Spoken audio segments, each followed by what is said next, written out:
Halo semuanya, apa kabar nih kalian hari ini? Saya harap kalian hari ini selalu bahagia dan sehat selalu ya. Baiklah, saya hari ini akan menyampaikan materi untuk mata pelajaran Pancasila kelas 10 SMA atau SMK sederajat. Tema yang disampaikan pada materi kali ini yaitu pertukaran budaya di pentas global. Sebelumnya, saya izin menyampaikan bahwa video ini saya buat untuk tugas saya pada mata pelajaran Pancasila.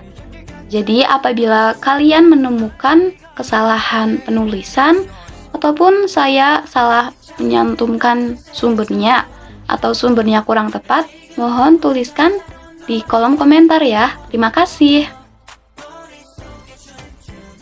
Pertukaran budaya di pentas global. Apa yang akan dipelajari pada materi kali ini? Kita akan belajar yang pertama tentang kearifan lokal. Yang kedua, ada pentas budaya Indonesia. Yang ketiga, pertukaran budaya. Dan yang terakhir, kita akan belajar mengenai cara menghargai kebudayaan lain. Pada materi pertukaran budaya di pentas global ini, kita akan bagi menjadi dua bab ya. Yang pertama itu ada pengenalan seluk-beluk kearifan lokal. Dan untuk yang kedua, kita akan mengenali pentas budaya Indonesia di dunia internasional. Baiklah, untuk yang pertama ada kearifan lokal. Jadi, apa sih sebenarnya kearifan lokal itu? Kearifan lokal berasal dari dua kata, yaitu kearifan atau wisdom dan lokal atau lokal. Lokal berarti setempat, sementara wisdom artinya bijaksana. Jadi, kearifan lokal bisa didefinisikan sebagai gagasan atau pandangan yang bersumber dari sebuah tempat, yang di dalamnya ada nilai-nilai baik yang tertanam, diyakini dan dianut oleh suatu masyarakat secara turun-temurun. Kalian ada yang kenal tidak pada orang di potret ini? Siapakah beliau ini?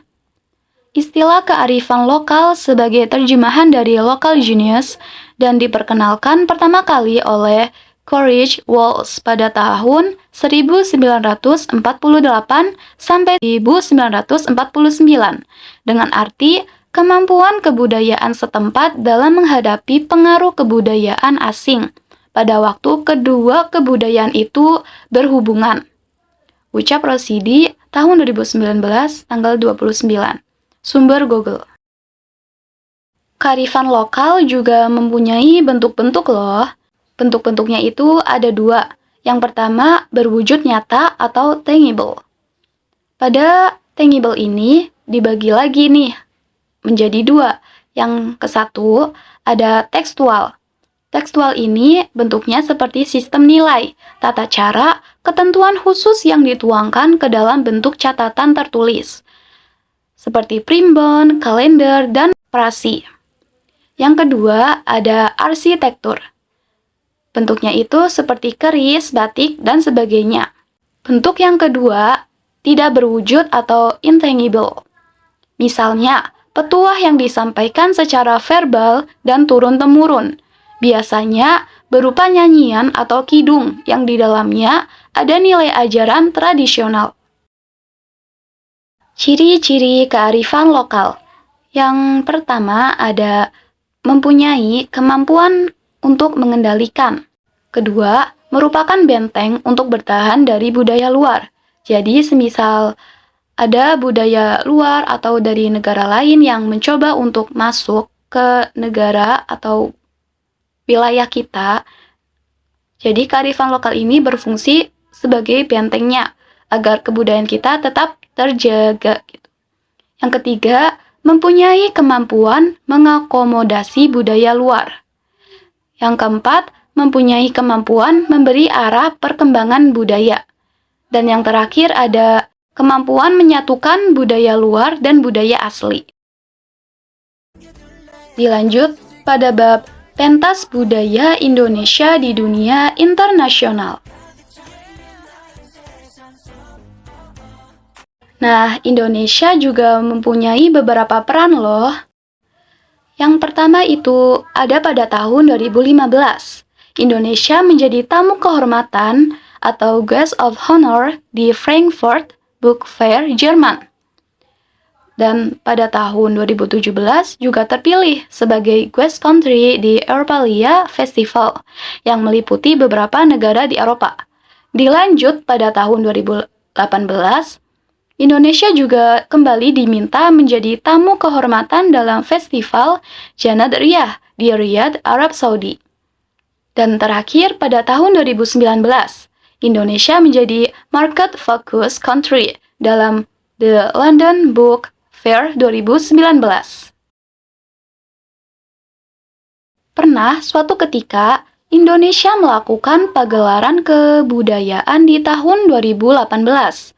Nah, mereka yang melakukan pentas budaya adalah pemuda-pemudi dari 44 negara sahabat yang menerima beasiswa seni dan budaya Indonesia 2018 dari Kementerian Luar Negeri Republik Indonesia.